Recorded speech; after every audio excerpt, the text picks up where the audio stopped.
This is the station, Celestis Arc.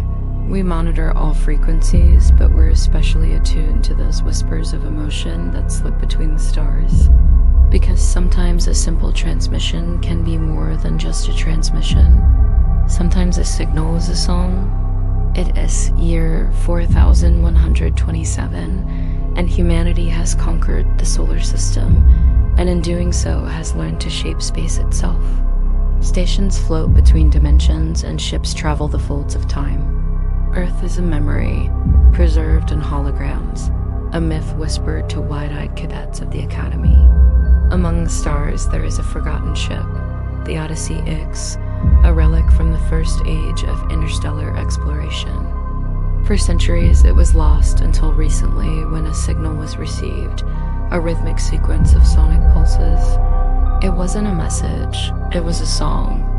And now here I am aboard the Celestis Arc. Commander Lyra Valen has been charged with recovering the ship and its possible data. We jump through the Nexus at near light speed and arrive at the edge of explored space. It's easy prey territory. This is where the map ends and the darkness begins. Here the only thing to fear are the things that wait beyond the veil of the unknown, things that should not be. The ship is drifting intact but close to a black hole. It shouldn't be possible for a vessel to remain so close to such an anomaly without being torn apart by its gravity or its radiation. As we approach the wreck, I can see that there are no signs of life. There's no hull breach. There's no distress call. And yet, when I look into the cockpit, I can see figures.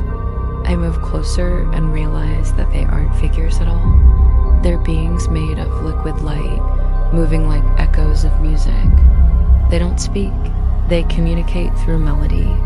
And as they drift past me, their song strikes me deep within my soul. It's not a language I understand, but it resonates with something ancient and powerful inside of me. Suddenly, I hear a voice. No, not a voice, a song. It's like someone has taken my memories and experiences and woven them into a melody. I shake my head, trying to clear it. I know this song.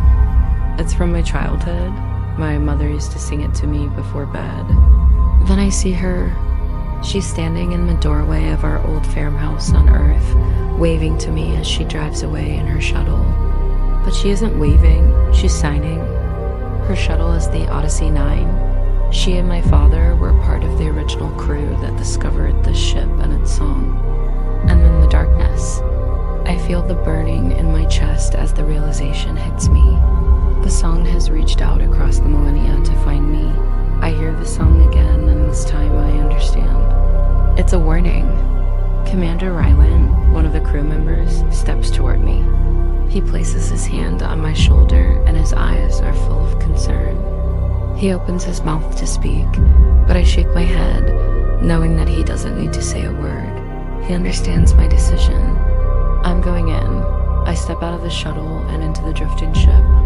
As I walk through the silent halls, I realize that the song has taken root in my mind. I can feel the buried memories, the traumas, and the regrets rising to the surface. I see my parents' log. They were overcome with awe and terror as they first encountered this place.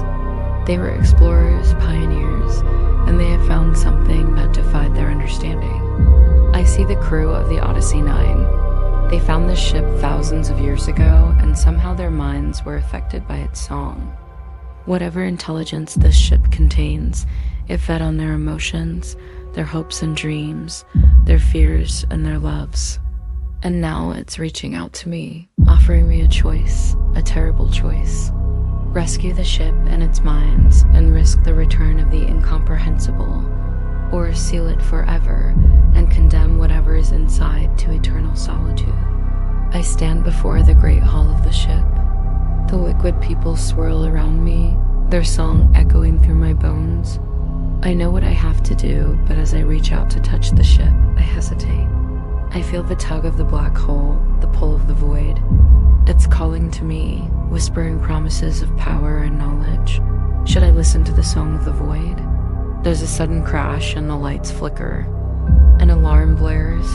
Whatever's inside this ship is stirring. It senses my touch, reaches out with tendrils of light. I jerk back, knocking over a nearby console.